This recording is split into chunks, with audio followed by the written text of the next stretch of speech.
Saúdo a igreja com a graça e a paz de nosso Senhor e Salvador Jesus Cristo. Amém? Amém. Glória a Deus. Vamos abrir nossa Bíblia. Nós vamos ler inicialmente dois textos.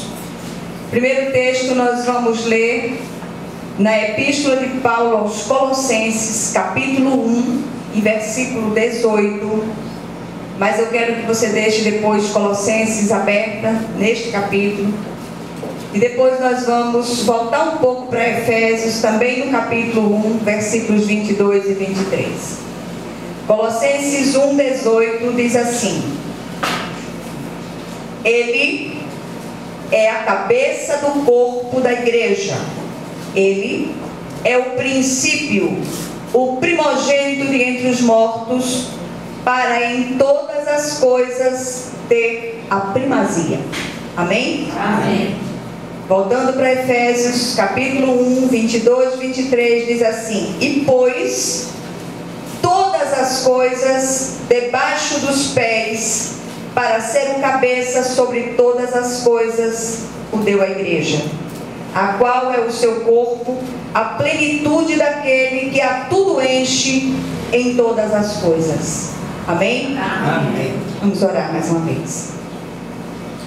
Querido Deus e Pai Celestial, nós te louvamos, bendizemos o teu santo nome.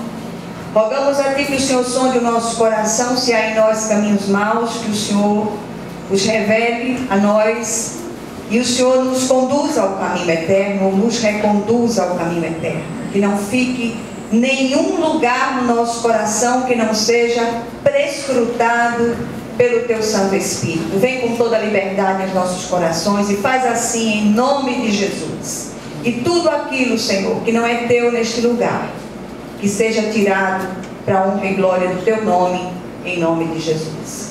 Amém? Amém. Glória a Deus. Meus amados, eu tenho andado nos últimos tempos muito impressionada com a tentativa de se forjar celebridades no meio do povo de Deus. Não existe celebridade no meio do povo de Deus senão Jesus, o Cristo de Deus. O Senhor é o cabeça da igreja. Tudo que nós somos, tudo que nós temos, tudo que nós sabemos é para a honra e glória do nome dele. E nós não podemos perder de vista essa verdade tão central, tão fundamental. Então, se eu posso dar um tema, uma mensagem de hoje, é cuidado, não tire a centralidade do Cristo. E muitas vezes essa centralidade do Cristo é tirada com ações, às vezes até inconscientes nossas, por uma vaidade interior que está lá dentro e a gente quer mostrar aquilo que nós somos, sabemos, os dons que temos, e esquecemos de glorificar o Cristo. Muitas vezes essa coisa da gente tirar a centralidade passa por palavras que nós não pensamos e as proferimos, mas eu quero dizer, desde o menor até o maior, passando por mim, que sou a menor de todas, que nós não podemos perder de vista que Jesus é o Cristo, que Jesus é o Senhor. Amém. Jesus é o Messias vivo de Israel. Jesus é o nosso Mestre. Jesus é o nosso Senhor. Jesus é o nosso Salvador. Jesus é aquele que vai adiante de nós como um poderoso guerreiro. É aquele que luta as nossas lutas. É aquele que passa conosco pelos vales de Baca, pelos vales áridos. E muitas vezes Ele faz desses vales áridos um manancial, mas mesmo que Ele não tire as nossas dores, mesmo que nós não sejamos curados das nossas enfermidades, mesmo que nós não saiamos dos nossos estreitos, Ele ainda é Deus. E Ele tem a primazia. E Ele continua sendo o Senhor e Cristo, apesar das nossas dificuldades. Então o que é que nós precisamos aprender a fazer? Chamar Jesus para as nossas encrencas. Senhor, vem cá, fica comigo. Eu gosto muito daquela passagem onde os discípulos entristecidos saem a caminho de Emaús, muito abatidos, muito depressivos. Jesus havia morrido e ele era a esperança daquele povo.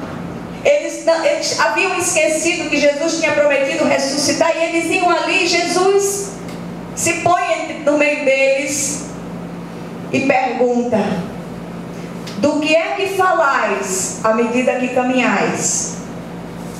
E eles disseram: só tu, vindo de Jerusalém, não sabes o que aconteceu. E eles começam a relatar tudo aquilo que havia acontecido, a morte de Jesus, que eles achavam que era o Messias e tal e tal. E Jesus aí começa a entrar na história e vem desde os primórdios e começa a discorrer através da história. E no final das contas, chega um momento que Jesus faz menção de se afastar.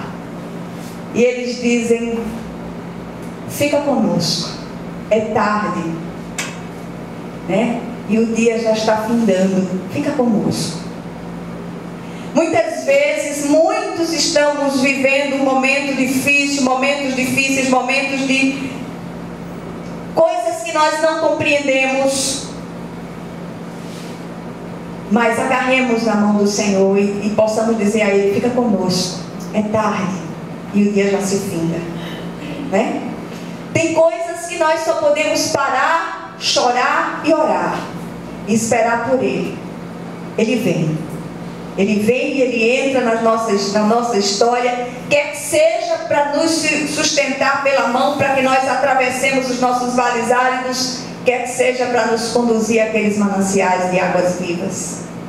Muitas vezes é preciso atravessar determinadas coisas para aprender lições preciosas. Eu estava comentando com uma das nossas irmãs hoje que eu li 2 textos de John Piper muito interessantes. Um era: não desperdice o seu câncer. Como é que a pessoa diz uma coisa dessa? Valeu o texto. Na verdade é uma pregação de John Piper. Ele fala sobre isso, ele ministra sobre a questão do propósito para determinadas coisas. E tem outro texto de Piper que é um ícone dessa questão. Ele diz: você vai sofrer. Quem é que quer ouvir isso? Mas o sofrimento é inevitável. Não há um só de nós que não precise atravessá-lo. E muitas vezes nós dizemos: Senhor, por quê? Talvez determinadas situações nós só iremos entendê-las do outro lado da eternidade, né? Essa semana eu vi uma reportagem, uma notícia do campo missionário. Uma missionária nigeriana foi degolada por pregar o Evangelho. Ela não fez nada, ela não cometeu nenhum crime, a não ser pregar o Evangelho. Cumpriu o ID de Jesus. Ah, mas por que Jesus não salvou aquela moça? Ele salvou. Ele salvou. Ele tinha coisas muito mais excelentes para ela. E ela foi para casa. Foi chocante aquilo? Claro que foi. Nenhum de nós quer passar por uma coisa daquela, nem quer ver ninguém nosso passar. Mas se tivermos que passar, Jesus precisa ter a preeminência, está no centro até dessas situações. Eu trouxe um texto também da NVI que diz: e ele é a cabeça do corpo da igreja, é o princípio primogênito dentre os mortos, para que em tudo tenha preeminência. E sujeitou todas as coisas a seus pés, e sobre todas as coisas o constituiu como cabeça da igreja, que é o seu corpo, a plenitude daquele que cumpre tudo em todos. É Jesus. Não é o pastor da igreja, não é a pastora, não é o presbítero, não é o diácono, não é o líder, não é o cantor gospel. É Jesus. Quando você ora, é Jesus que faz. Não são as nossas coisas usadas por nós para chamar a atenção do poder. Não, é Cristo, é Jesus. E nós precisamos reaprender isso, para a honra e glória do nome dele. Amém. Nós trouxemos aqui a junção desses dois textos. Depois eu vou ler o restante do texto de Colossenses. A junção desses dois textos, das duas epístolas, Colossenses, que traz Jesus como cabeça da igreja. O segundo texto, que está em Efésios. Essa epístola apresenta a igreja como o corpo vivo de Cristo sobre a terra. Jesus em todas as coisas tem a primazia, a preeminência. E como seguidores dele, não podemos aceitar nada menos que isto. Toda tentativa de tirar ou obscurecer a centralidade do Cristo é blasfema, por melhor que sejam as intenções. Jesus é tudo em todos. Jesus é o nosso dono, como costuma dizer tão enfaticamente a nossa irmã Ruth, que nem está aqui hoje conosco. Nós temos dono. Nós fomos comprados com preço de sangue. E se nós fomos alcançados para a honra e para a glória do nome dele. Fomos chamados para louvor da sua glória.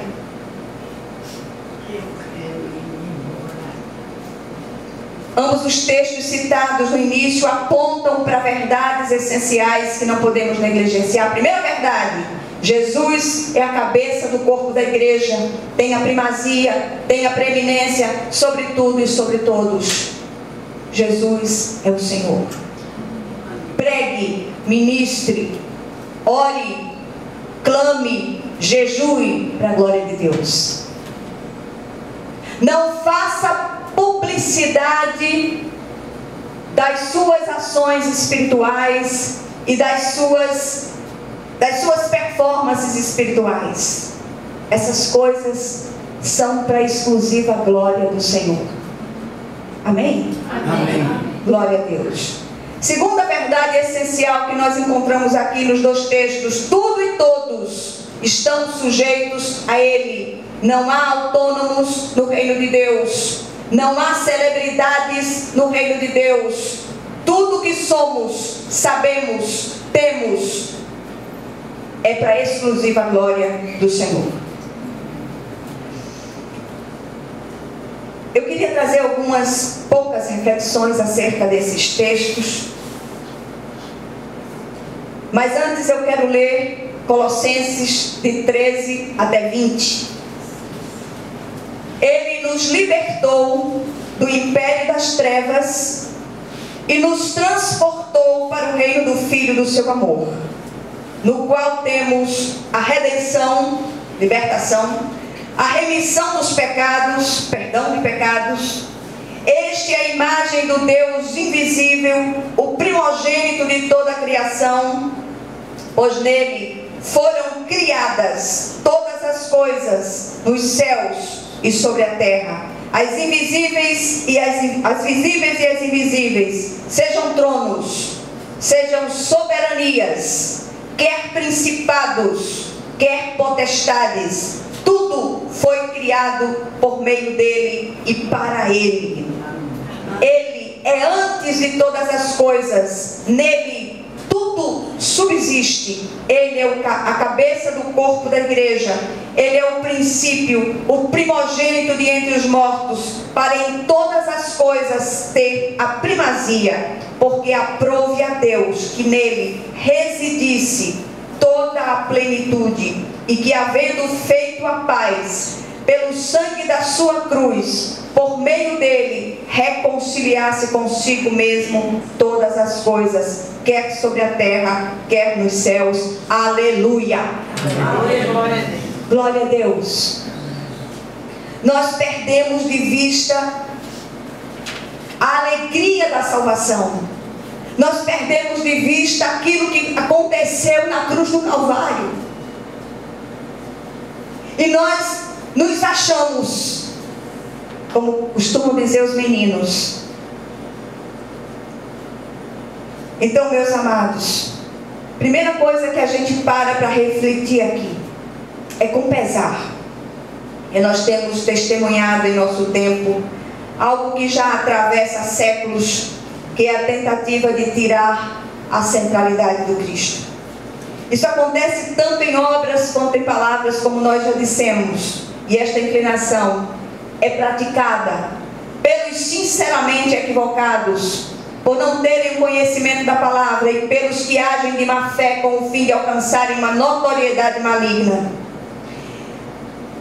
Eu já mencionei aqui uma historieta, que eu não sei se é uma historieta parabólica ou verdadeira ou não, mas enfim, conta-se que determinada igreja, no domingo de manhã,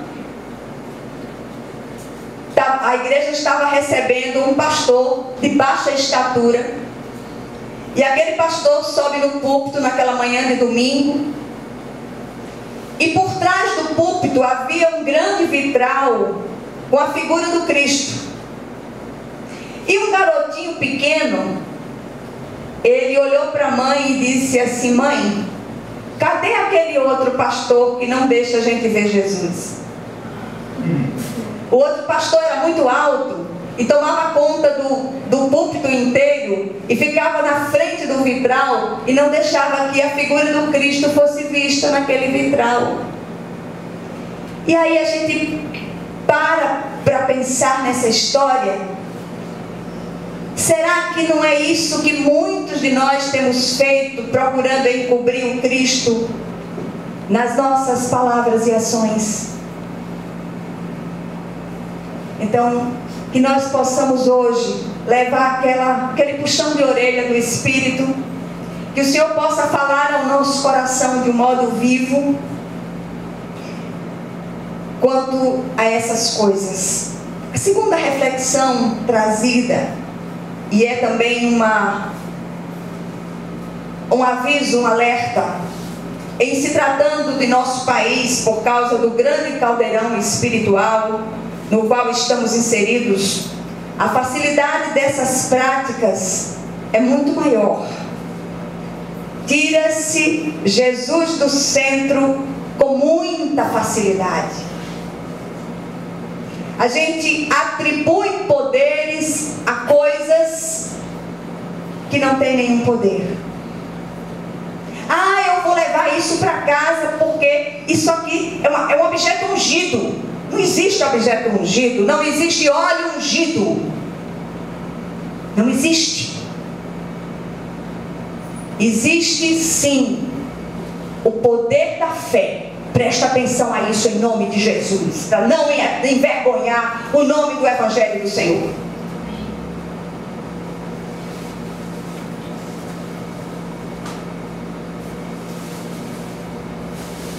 Através do Evangelho de João, Jesus diz assim: mas a hora vem, e agora é, em que os verdadeiros adoradores adorarão o Pai em espírito e em verdade.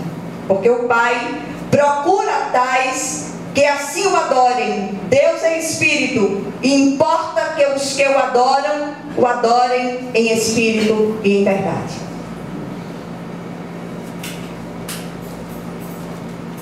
A igrejinha ela não tem uma faixa denominacional, mas nós temos uma raiz presbiteriana muito forte. E por mais que a gente ande interdenominacionalmente, com toda liberdade, porque é uma igreja missionária, a doutrina bíblica está muito arraigada no coração da gente. E eu me lembro das muitas conversas com o pastor Halley, que a gente ainda considera nosso pastor.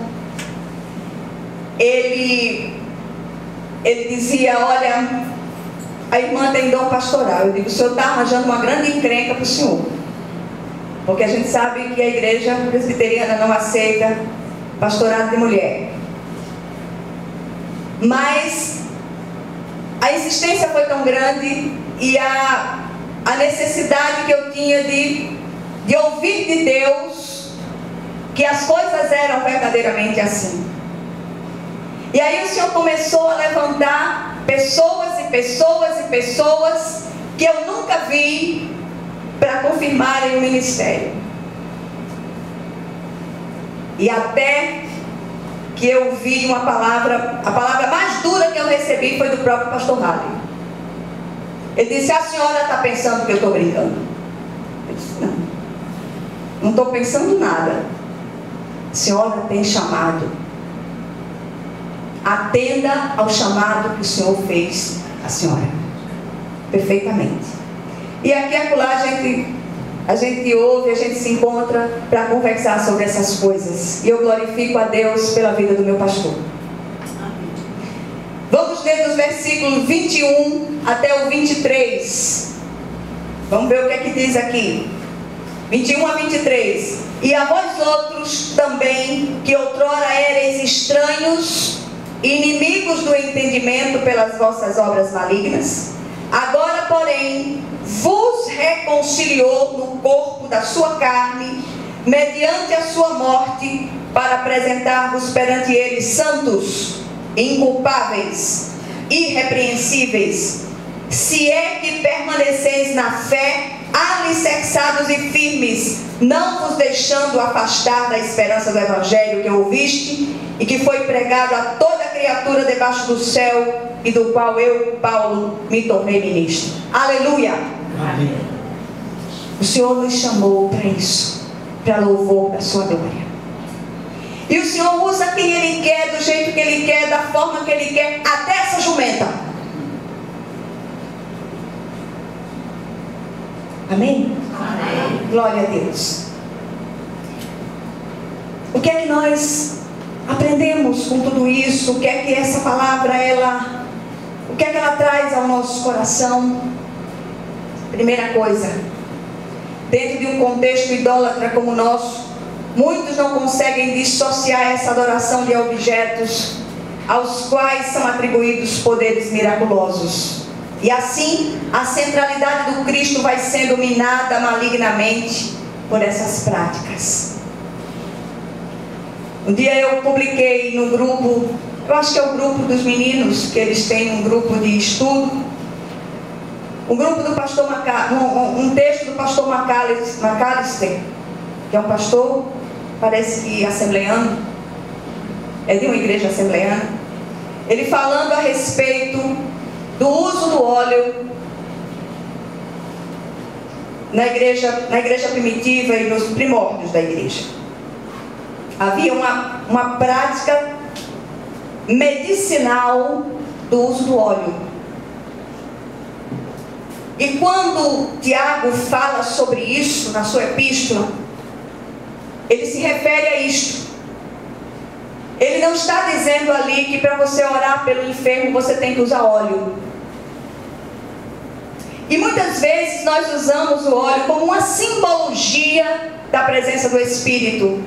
Mas nós temos que ter o cuidado para não transferir para aquele óleo poderes miraculosos que ele não tem nenhum. E aí eu contei uma história naquele dia que uma irmãzinha veio aqui. Ela ia fazer uma visita a uma pessoa que estava enferma. E era uma agonia muito grande, eu estava muito ocupada naquele dia. E ela queria porque queria óleo. Eu disse: que agonia por óleo é essa, criatura? Mas eu vou visitar uma pessoa enferma. Eu disse: e daí? Você não tem boca para orar, não? Mas eu preciso do óleo. E você vai orar ou você vai fritar o doente? Vá-se embora orar. E ela saiu muito contrariada, que eu não tinha o óleo que ela queria. E ela foi e orou pela pessoa e voltou me dizendo que a pessoa havia melhorado. Eu digo: a oração da fé salvará o enfermo.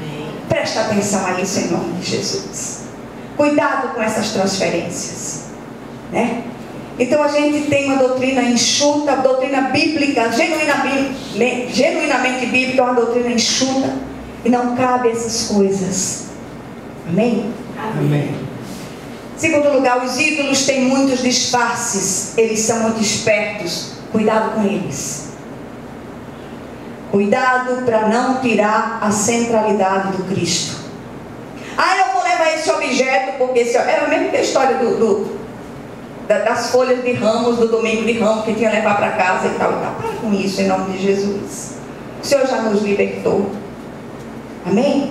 E por último, assim, todo cuidado é pouco para não empanar o brilho da glória de Deus nas nossas práticas religiosas. Portanto, cuidado, o Senhor não divide sua glória com ninguém, com nada nem ninguém. Amém? Amém. Vamos orar.